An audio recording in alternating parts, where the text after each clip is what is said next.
मामा म्हणजे कोण? मामा म्हणजे काय? मामाची जबाबदारी काय? हा विषय आपण पाहत आहोत. या विषयाचे सविस्तर विश्लेषण करणार आहोत. मामा म्हणजे कोण?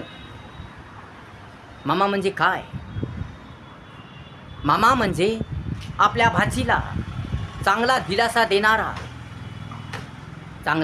देणारा, प्रेरणादायी, उत्साहवर्धक, ज्ञानदायी, जबरदस्त, लायक, योग्य मार्गदर्शन करणारा, योग्य दिशा दाखवणारा, अडचणीच्या काळात, समस्येच्या काळात, संकटाच्या काळात मदत करणारा, सविस्तरपणे समजून सांगणारा, जीवन सुंदर करणारा, जीवनविषयक मार्गदर्शन करणारा, आईवडिलाविषयी प्रेम उत्पन्न करणारा, तसेच आपल्या भाचीला जीवनाविषयक जाणीव करून देणारा, सविस्तरपणे समजून सांगणारा असा हिरा, कारंजा, रत्न, अलंकार म्हणजे मामा होय. मामा हा भाचीचा आधारस्तंभ असतो, पाठीराखा असतो.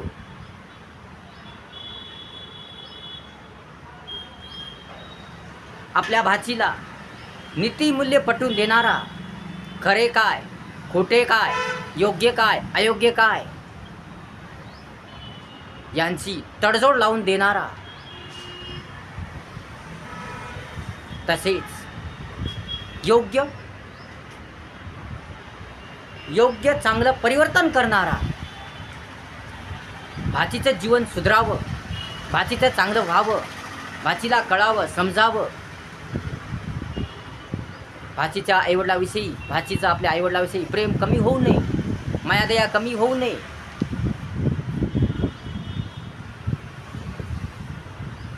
यासाठी धडपड करणारा, तळमळ करणारा, भाचीला सविस्तरपणे समजून सांगणारा, एक गोष्ट चांगली सविस्तररित्या समजून सांगणारा,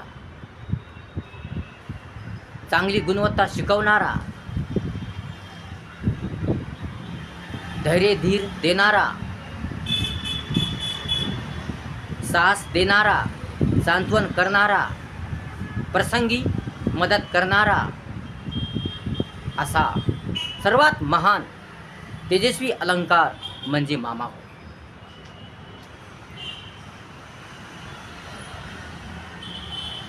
मामाची जबाबदारी आहे की आपल्या बहिणीच्या मुलीचं चांगलं व्हावं, भाचीचं चांगलं व्हावं, तिचं आयुष्य चांगलं व्हावं, तिचं जीवन सुधरावं, तिला कोणतीही अडचण येऊ नये, तिला कोणतीही समस्या येऊ नये, यासाठी वेळोवेळी मार्गदर्शन करणे, वेळोवेळी तिला समजून सांगणे, ती कुठं चुकते, तिची दिशा कुठं चुकते याचं सविस्तरपणे चांगलं मार्गदर्शन करणारा मामा असला पाहिजे. म्हणून मामाची जबाबदारी आहे की भाचीला वेळोवेळी मार्गदर्शन करणे. ती एखाद्या वेळेस भाची आपली एखाद्या वेळेस गोंधळात असेल, तिला काय समजत नसेल, तिला काय करावे, पुढे काय घ्यावे, या 10वी नंतर काय करावे, काय घ्यावे, कसं शिक्षण घ्यावे, अडचण कशी दूर करावी, याविषयी सविस्तरपणे मार्गदर्शन करणे ही मामाची जबाबदारी आहे, कर्तव्य आहे. जर मायबाप गरीब असतील, खूपच गरीब असतील आणि मायबाप पुढे खर्च लावू शकणार नसतील, तर मामाने काही खर्च लावला पाहिजे. आपल्या भाचीचं चांगलं व्हावं, आपल्या भाचीचं जीवन सुधरावं, यासाठी खर्च लावला पाहिजे, यासाठी मार्गदर्शन केलं पाहिजे. जर भाचीचा धीर खचत असेल, भाचीची इच्छा होत नसेल, शिकण्याची इच्छा होत नसेल, तर अशा भाचीला चांगलं मार्गदर्शन करावं, धीर द्यावा, दिलासा द्यावा. म्हणून कठीण प्रसंगी, अडचणीच्या प्रसंगी, समस्येच्या प्रसंगी, दुःखाच्या प्रसंगी मामाने आपल्या भाचीला धीर द्यावा, दिलासा द्यावा, सांत्वन करावं, समजून सांगावं, योग्य वाट दाखवावी, योग्य नियोजन करावं, पद्धतशीरपणे समजून सांगावं. मामा जरी अडाणी असला, शिकलेला नसला, तरीही मामाने तिला जीवनावश्यक मार्गदर्शन करावे, चांगले व्यवस्थित समजून सांगावे. मामाला जेवढं शक्य आहे, तेवढं त्याने तिला मदत करावी, सहकार्य करावं, तिला मार्गदर्शन करावं, दिशा दाखवावी, योग्य दिशा दाखवावी. आणि आपल्या भाचीला चांगली नित्यमूल्ये शिकवावी, उच्च शिक्षणाचे धडे द्यावे, सखोल मार्गदर्शन करावे, सविस्तरपणे समजून सांगावे. यामुळे भाचीचा धीर वाढेल, धैर्य वाढेल आणि भाची चांगल्या रीतीने शिकेल, मन लावून शिकेल आणि भाचीचं जीवन सुधरेल. ती काहीतरी करून दाखवेल. म्हणून मामाची जबाबदारी आहे आपल्या भाचीचं चांगलं व्हावं, भाचीचं कल्याण व्हावं, तिचं जीवन सुधरावं. यासाठी धडपड करणे, तळमळ करणे, संघर्ष करणे, झटणे, राबणे ही मामाची जबाबदारी आहे, मामाचं कर्तव्य आहे. उलट मामाने भाचीचा धीर खचू नये, आपल्या भाचीला तिच्या आईवडिलाविरुद्ध लावून देऊ नये, बापाविरुद्ध लावून देऊ नये, बापाविरुद्ध काही लावालावी करू नये. या आपल्या बहिणीचंच भलं आणि भाऊजीचं भलं नाही. या आपल्या बहिणीला, या आपल्या भाचीला तिच्या बापाविरुद्ध लावून देऊ नये. केवळ आपल्या बहिणीचंच भलं करू नये, तर दोघांचंही चांगलं व्हावं. आपली बहीण असो, भाऊजी असो, दोघांचंही चांगलं व्हावं, दोघांचाही संसार चांगला चालावा, दोघांचंही जीवन चांगलं व्हावं, त्यांचा संसार फुलावा, रंगावा, सजावा.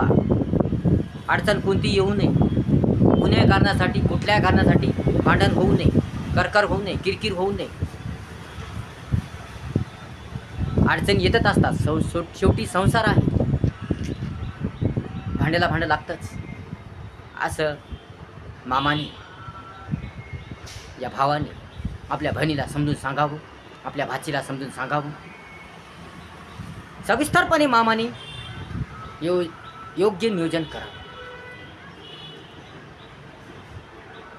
केवळ आपल्या बहिणीचंच खरं असं धरून आपल्या बहिणीची चूक आहे हे मान्य करून त्याने आपल्या बहिणीला समजून सांगावं, व्यवस्थितरित्या समजून सांगावं, चांगल्यारित्या समजून सांगावं आणि आपल्या बहिणीचा संसार चांगला रंगावा, फुलावा, आपल्या भाऊजीचंही जीवन चांगलं जावं, दोघांचाही संसार चांगला व्हावा, सुधरावा, रंगीन व्हावा, मस्त व्हावा, यासाठी प्रयत्न मामाने केला पाहिजे. कारण जर दोघा नवरा बायकोची भांडण झाली, दोघा नवरा बायकोची कटकट झाली, वाद झाला, तर वादात रूपांतर मोठ्या भांडणात होतं आणि त्यामुळे घटस्फोट घेण्याची वेळ येते आणि त्यामुळे लेकरांच्या जीवनाचा नाश होतो, आपल्या भाचीच्या जीवनाचा नाश होतो, भाचे शिक्षण बर्बाद होतं, त्यांचं जीवन बर्बाद होतं, लेकराचं जीवन बर्बाद होतं, भाची असो या भाषा, दोघांचे जीवन बर्बाद होतं. म्हणून मामाने आपल्या बहिणीला चांगलं मार्गदर्शन करावं, योग्य मार्गदर्शन करावं. आपल्या बहिणीला वाईट मार्गदर्शन करू नये, वाईट दिशा दाखवू नये. तर आपल्या बहिणीला चांगलं समजून सांगावं, व्यवस्थित समजून सांगावं. आपल्या बहिणीला सांगावं की तिच्या पतीसोबत चांगलं राहा, सुंदर राहा. अडचण असे, एखाद्या वेळेस अडचण येते, एखाद्या वेळेस संकट येतात, अडचणी येतात, समस्या येतात, तर त्यावेळेस ॲडजस्टमेंट कर. आपल्या पतीला समजून घे, त्याचे सुखदुःख, त्याच्या अडचणी, समस्या समजून घे, ॲडजस्टमेंट कर. त्यांना करकर लावू नको, किरकिर लावू नको, कर्कशा करू नको, घरात भांडण करू नको. पुण्य करण्यासाठी कर करू नको. आपल्या पतीचं ग्रहानं कोणाला सांगू नको. म्हणून प्रेमानं राहा, चांगलं राहा, व्यवस्थित राहा, पदशीर राहा, मजेत राहा, असं मामाने आपल्या बहिणीला समजून सांगावं, व्यवस्थितरित्या समजून सांगावं. यामुळे संसार फुलेल, रंगेल, सजेल, धजेल आणि आपल्या भाचीचंही नुकसान होणार नाही, त्याच्या शिक्षणाचं नुकसान होणार नाही.